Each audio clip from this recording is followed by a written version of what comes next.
Good afternoon, everyone. My name is Lady Megan Lyon, and together with Joan Manilio, Fritz Dwight, and Chola Jane Lianes, we're going to present or discuss about Republic Act number 1425.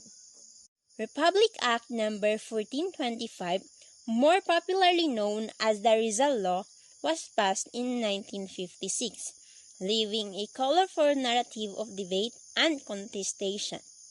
As an introduction to the life and works of Jose Rizal, this textbook will begin with a reading of the Rizal Law.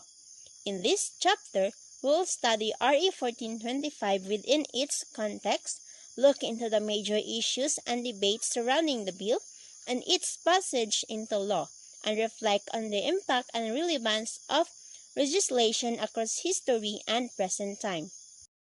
Rizal Bill 1956 was proposed by Claro M. Recto and Jose P. Laurel, mandating schools to offer a course on Rizal's life, works, and writings, met intense opposition from the Catholic Church. Catholic schools threatened because of communist and anti-Catholic Recto and Laurel. Archbishop of Manila, Rufino Santos, requested Recto to only require the expurgated version of Rizal's two novels, which is the El Filibusterismo and No Limit Tangere. Rector refused and insisted the use of an unexpurgated version of Rizal's novels. This is the fight for Rizal's legacy. However, the priests who opposed the passage of the bill threatened the persons behind the bill and might to be considered as heretic. In the same way, the opposition threatened them by mentioning that the schools handled by the Catholic Church might be closed if the bill will be converted into law.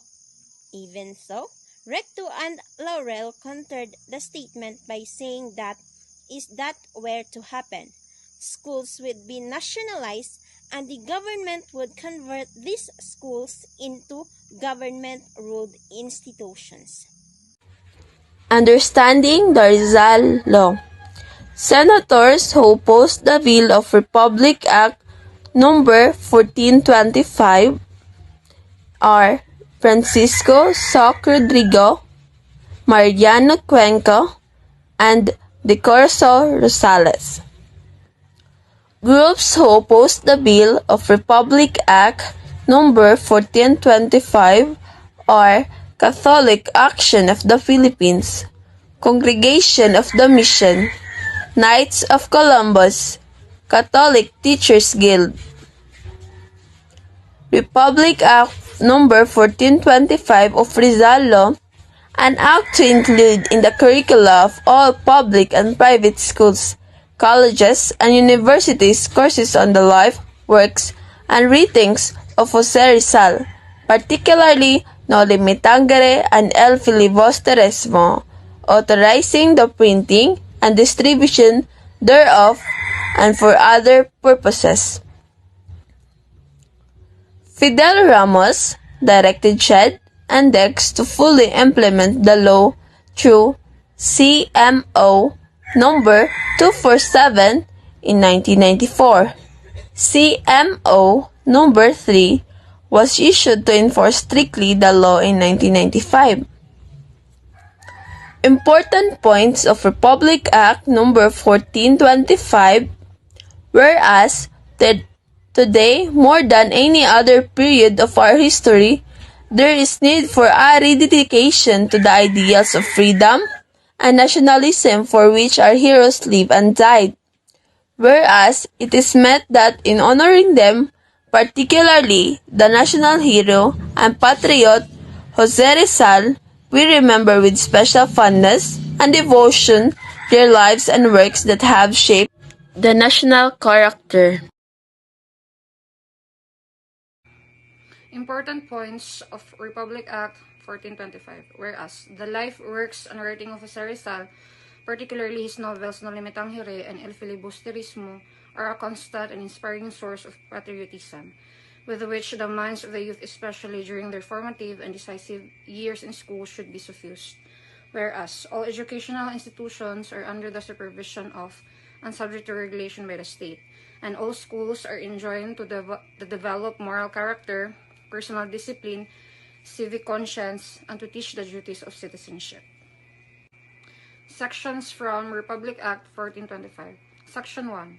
Courses on the life, works, and writings of Rizal, his novel No Limitang Hire, and El Filibusterismo shall be included in the curricula of all schools, colleges, and universities, public or private, provided that in the collegiate courses, the original or unexpurgated editions of No Limitang Hire and El Filibusterismo or their English translation shall be used as basic texts.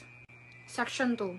It shall be obligatory on all schools, colleges, and universities to keep in their libraries an adequate number of copies of the original and unexpurgated editions of the No Limitang Hire and El Filibusterismo, as well as of Rizal's other works and biography.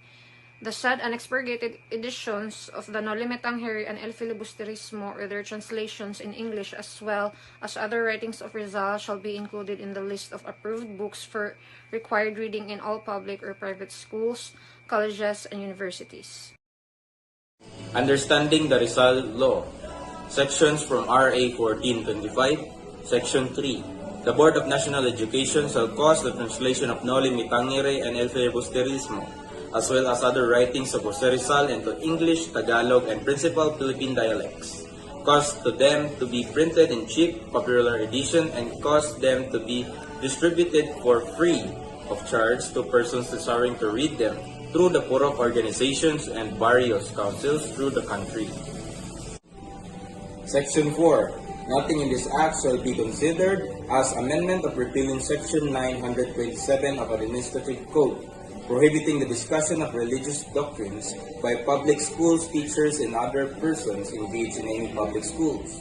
Section 5. The sum of the 300,000 pesos is hereby authorized to be appropriated out of any fund not otherwise appropriated in the National Treasury to carry out the purpose of this act. The significance of RA 1425. It provides insights on how to deal with the current problems. It helps to understand better ourselves as Filipinos. It teaches us nationalism. It provides various essential life lessons. It serves as a worthwhile inspiration to every Filipino. In the Rizal's law, lastly, our misfortunes are our own fault. Let us blame nobody else for them, but as Filipinos, the Filipino people not have sufficient vigor to proclaim head held high and chest bared their right to a life their own in human society and to guarantee it with their sacrifices, with their every blood of necessary. Why? Give them their independence. What is the use of independence if the slaves of today will become the triumphs of tomorrow? And no doubt that they will be because, however, submits to the tyranny, loves it. By Padre Florentino El Filibusterismo, 1891.